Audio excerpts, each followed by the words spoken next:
Hola, hoy les voy a hablar sobre las relaciones y diferencias que existen entre la neurología, la neuropsicología y la neurología de la conducta. Pero antes de pasar a la parte de las relaciones y diferencias, es necesario hacer un pequeño paseíto por la historia. La neurología es una rama o una especialidad de la medicina. Y como sabemos, la medicina tiene un trayecto muy largo en la historia. La neurología, como ciencia, se la comienza a aplicar a partir del siglo XVII, cuando Thomas Willis, Purkinje, Ramón y Cajal, entre otros, trataron de explicar la conducta humana ya no desde la cultura o la religión como se acostumbraba en aquella época, sino más bien desde las funciones cerebrales, es decir, desde la biología o desde la medicina. Por otro lado, la neuropsicología surge de la neurología, parte de la neurología en el siglo XIX y en el siglo XX, cuando Broca, Wernicke y Luria tratan de explicar el comportamiento humano ya no solamente desde la parte biológica, sino más bien desde la parte de la influencia medioambiental. Es decir, ellos comienzan a hablar del individuo ya no como un organismo simplemente biológico, sino como un organismo biopsicosocial. Por otro lado, la neurología de la conducta, si bien es cierto, Benton en 1971 describía a la neuropsicología como psicología de la conducta, la psicología de la conducta como tal, como ciencia, es de origen reciente y justamente fue diseñada por neurólogos para tratar de concatenar la neurología con la neuropsicología. Bueno, ¿qué relación existen entre las tres? Primero, forman parte de las neurociencias. Es decir, la neurociencia se divide en dos grupos, que son neurociencias cognitivas y neurociencias conductuales y neurociencias no conductuales. La neurología forma parte de la neurociencia no conductual. ¿Por qué? Porque parte de la conducta del individuo para explicar posibles lesiones cerebrales. Mientras tanto que la neuropsicología, al contrario, parte de las lesiones cerebrales, posibles enfermedades cerebrales, justamente para darle una explicación a la conducta del individuo. Por lo tanto, la neuropsicología es considerada como una neurociencia conductual.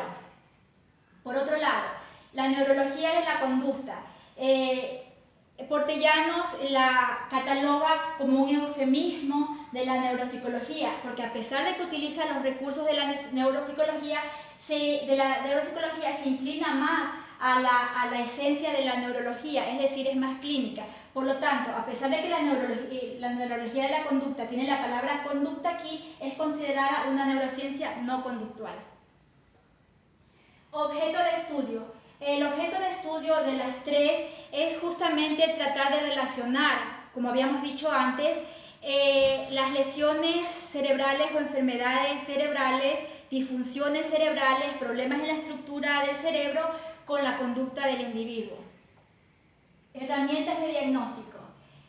Puse herramientas de diagnóstico en la parte de relaciones porque si bien es cierto, las tres utilizan diferentes herramientas, las tres se compaginan y las tres se relacionan porque pueden compartir las herramientas de la una con la otra.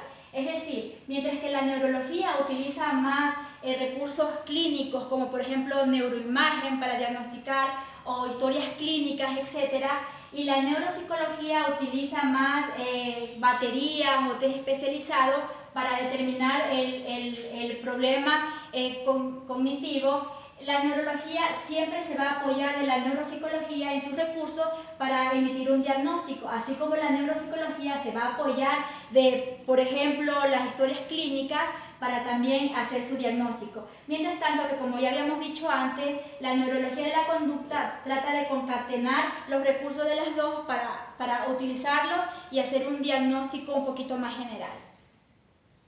Se concatenan entre las tres, como ya habíamos dicho, dependen la una de la otra, o pueden depender la una de la otra, o pueden apoyarse la una de la otra. Diferencias, entre las diferencias tenemos, por ejemplo, el interés de estudio, que no es lo mismo que el objeto de estudio. Es decir, mientras el objeto de estudio era justamente relacionar las disfunciones mentales o las lesiones mentales con el comportamiento del individuo, El interés de estudio en el caso de la neurología es justamente partir de la conducta del individuo para localizar o explicar o determinar las lesiones que pueda tener el individuo en alguna de las áreas cerebrales o en alguna de sus estructuras cerebrales.